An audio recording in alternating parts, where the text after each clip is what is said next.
Hello everyone and welcome back. Let's continue our discussion on building our model. Okay, we'll start by using NumPy's random seed method so that we get the same result every time we run our cells. So np.random.seed, I'll just pass 1111. You can pass any number you like. What I'll do next is take our y-test dataset and then distinguish all the numbers that are equal to 7. Okay, let's do that. We have our y-test dataset and let's make a copy of that and I'll save it in a variable y. Now I'll take my variable y and set it to be equal to 7. So that will be all of our y-test dataset where the value or digit is 7. And let me save that in another variable called y-test and I'll set it to be equal to y, and that is double equal to 7. Now if we check our y-test object, let's see the first 8 numbers. So we have a boolean result of true, false, false, false. True means that number is 7. False means the number is not 7. Okay, so we need to convert this into an integer, right? So we'll have a result of either 0 or 1. So true will be 1 and false will be 0. Let's do that. We can do that by using the as type method and then we'll pass integer. So we'll set our y-test dataset to be equal to y-test and then we'll call the as type method on it and pass integer. Now if we check our y-test object, the result should be either 0 or 1. Let's see the first 8 numbers. So now we have 1 0 0 1, and if we change this to, let's say 25, wherever we have a 7 it will be 1, and if the digit is not 7 it will be 0.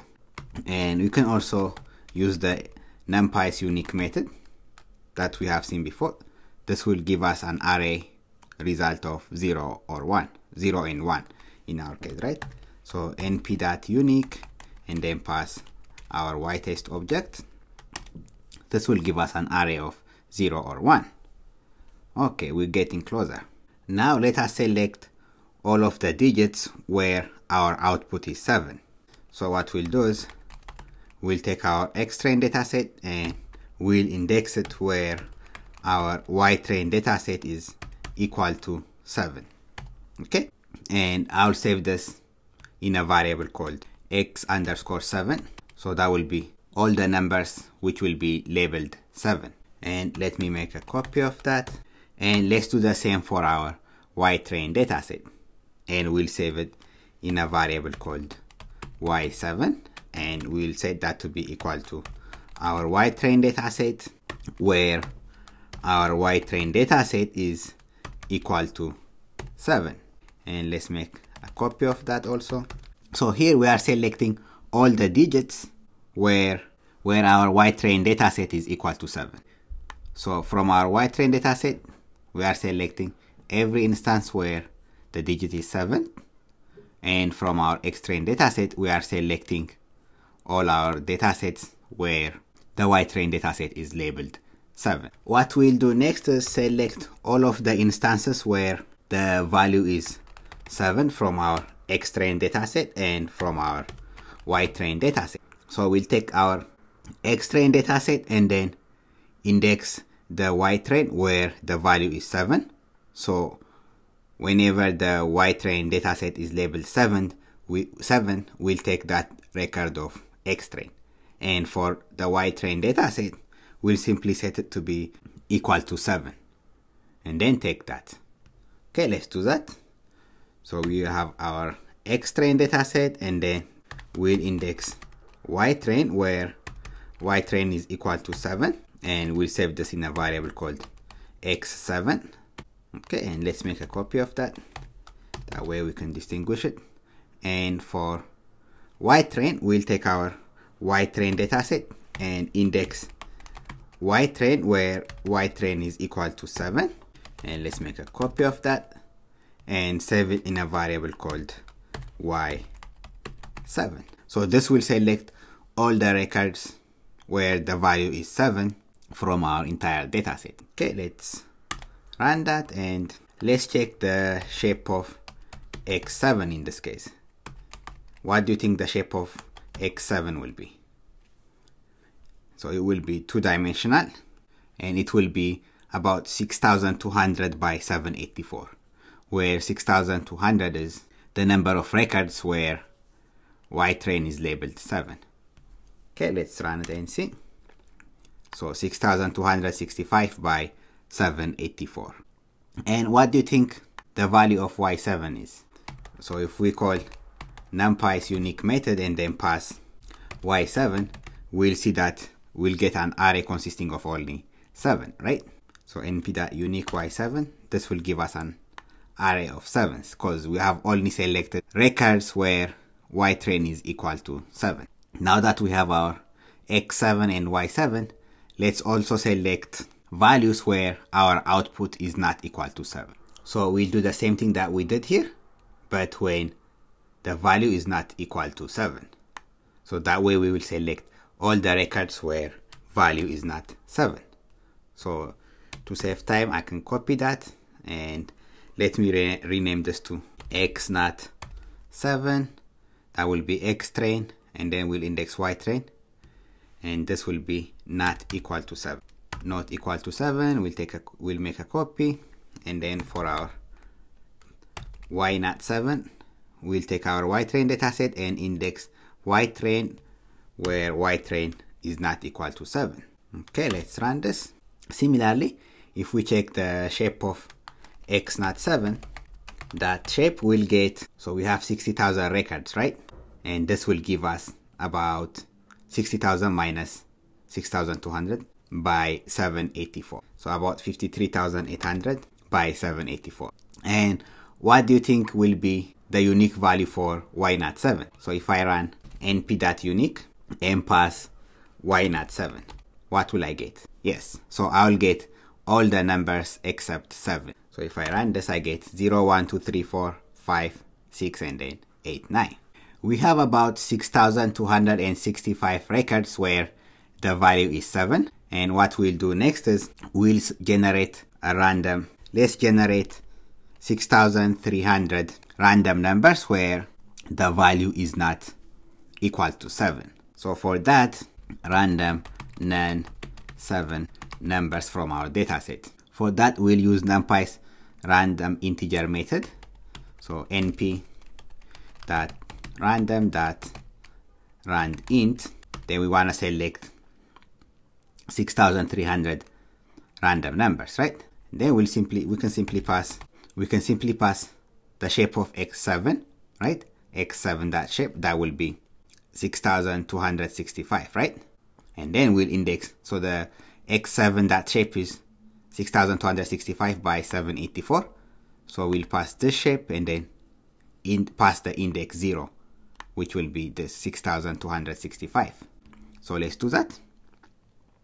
We have x7 and then that shape. We'll pass the index 0 and let's pass 6,300. And then we can save this in a variable called random number of rows, or you can name it any variable that you like. What we'll do next is, so we have our x07 and then y07 variables, right?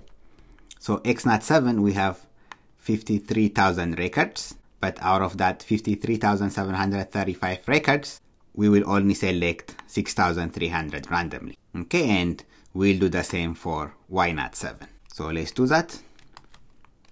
And then we'll save it in the same variable, x07 and y07.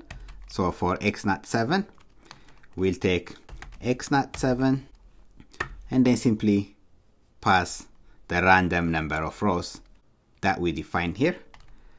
So random num rows. And let's do the same for y07. Copy that, paste it here. I'll rename this to y07. Then change this to y07, random number of rows. Okay, now we have x7 and then x07, right? So we have about 6,200 and almost 6,300 numbers in X7, which are all 7s, and 6,300 numbers which are not 7, X not 7. So we need to combine both of them so that we can use them for training our model.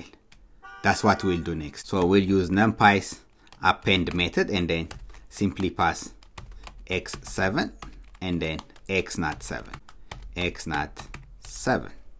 And let's save this in a variable called xtrain. So that will be our training dataset, our xtrain dataset, which will consist of X7 and X not 7. And one last thing we need to do is we need to reshape our xtrain. Okay, as you all remember, our sequential model, it accepts the digits as a single pixel. So right now, if we say xtrain.shape, let's print it, it's this much. So we need to reshape it. This doesn't make much sense. So what I will do is call the reshape method on xtrain.reshape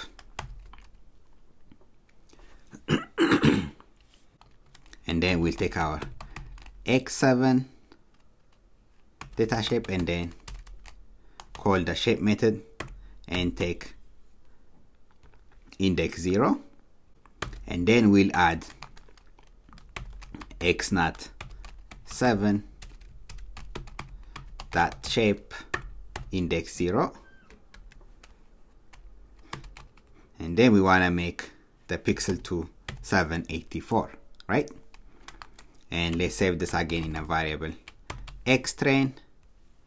Now let's check the shape of our xtrain dataset. Print xtrain.shape. Run it. Okay. Now it looks good, right? 12,565 by 784. Again, where did this 12,565 came from? That's about 6,275 from here, and almost 6,300 from X not 7. So when you add those, you have 12,565, and the shape is by 784. Okay, let's do the same thing for our Y-train dataset, right? We'll need to append it first. So we'll call NumPy's append method and then pass Y7 and then Y not 7, Y not 7. And I'll save this in a variable called Y label 7. Okay, once I append it, what I will do next is, let me rename this to Y label 7. Okay, so once I append my Y7 and Y not 7 dataset, we'll assign it to, we'll set this to be equal to our Y-train dataset as we did at the beginning. Then we'll simply set it to be equal to Y label 7, and we'll set that to be equal to 7, right? So this method will convert all the 7s to true and all the non-7 numbers to false. And then once we apply the asType method to this Y-train dataset and then cast it to an integer, we'll have the results 0 and 1. That's what I'm trying to do now. So let's run that and then let's convert our Y-train dataset into an integer. And then we'll set it to be equal to Y-train. So Y-train is equal to Y-train.asType, and then we'll pass integer. Now if we call the np unique method on our Y-train dataset, we should get an array of 0 and 1. Let's run this. So we have an array of 0 and 1. And if we check our Y-train dataset and then let's index up to 8. So we have 1, 1, 1, 1. Okay, next let's check the shape of each of our datasets, xtrain, xtest, Y-train and Y-test datasets. Okay, let's print the shape of xtrain that shape. Okay, we have 12,565 by 784. Good. Let's print the shape of our Y-train that shape. we have 12,565. And finally, let's print the shape of our X test data shape. We have 10,000 by 784. And finally, the shape of our Y test data shape, Y test dataset will be 10,000. 10,000. Okay, now our dataset is ready to be used for our model. So what we did in this lecture is redefine our dataset so that we have fewer number of training datasets. Instead of using 60,000, which will take a long time for our training dataset to train our model, we just considered a few of our datasets. We considered all of our datasets where the digit is equal to 7, which is about 6,200 results. And then we randomly selected additional 6,300 datasets where the digit is not equal to 7. So now we have a total of 12,565 records for training, and we'll use this for building a multi-layer perceptron. Thank you everyone, and see you at the next lecture.